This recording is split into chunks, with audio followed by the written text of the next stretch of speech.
Question number 15 शेष शाह सूरी की भू राजस्व व्यवस्था पर प्रकाश डालिए। शेष शाह सूरी सल्तनत काल का एक प्रमुख शासक था जिसने द्वितीय अफगान वंश की स्थापना की थी। अपने प्रशासनिक कार्यों के लिए ही इसे अकबर का पूर्वगामी भी कहा जाता है। शेर शाह ने भू राजस्व हेतु सल्तनतकालीन व्यवस्था में परिवर्तन करते हुए कुछ नए प्रयोग किए। इन्होंने भूमि की माप के आधार पर लगान निर्धारण का निर्णय किया, जिसके तहत लोहे के चैन अथवा जंजीर आदि का प्रयोग किया गया।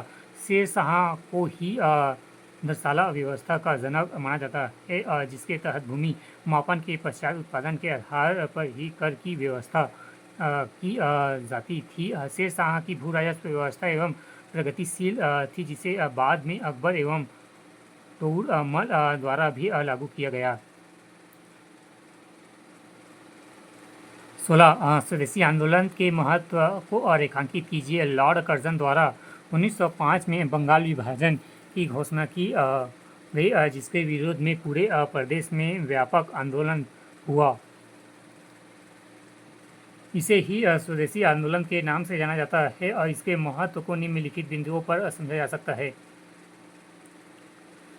पहला, स्वदेशी को बढ़ावा मिला एवं स्वदेशी आंदोलन के तहत विदेशी वस्तुओं का बहिष्कार किया गया एवं स्वदेशी वस्तुओं को अपनाया गया। इसके तहत खादी को बढ़ावा एवं स्वदेशी केमिकल फैक्ट्री की स्थापना एवं राष्ट्रीय शिक्षा परिषद की स्थापना। दूसरा, एकल को बढ़ावा। इस आंदोलन में हिंदू एवं मुस्लिम ने एक दूसरे को राखी बांधकर एकता को बढ़ावा दिया। तीसरा, राष्ट्रीय की भावना। यह पहला आंदोलन था जो व्यापक रूप से पूरे देश में फैला और राष्ट्रीयता का प्रचार हुआ। चौथा, महिलाओं तथा छात्रों की भागीदारी। इस आंदोलन द्वारा महिलाओं एवं छात्रों की भागीदारी की शुरुआत हुई, जो आगे जारी रही। पांचवा, साहित्य।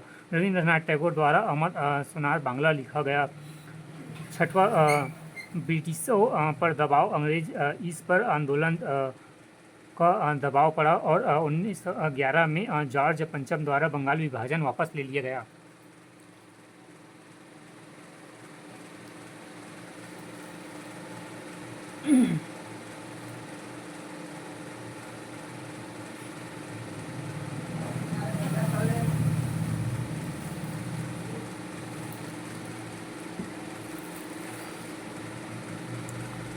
क्वेश्चन नंबर 17 मौर्य साम्राज्य के पतन के लिए अशोक कहाँ का उत्तरदायित्व विवेचना कीजिए। भारत छोड़ो आंदोलन प्रारंभ होने उत्तरदायित्व परिस्थितियों का वर्णन कीजिए।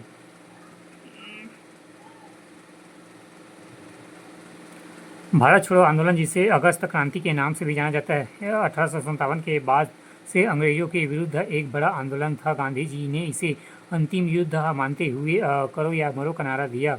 8 अगस्त 1942 को बम्बई के कांग्रेस अधिवेशन के ये क्या है ग्वालियर टैंक मैदान में इसे शुरुआत हुआ। इसके कई कारण थे जिन्होंने दो भागों में बांटा गया। पहला तत्कालीन कारण, दूसरा दीर्घकालिक कारण।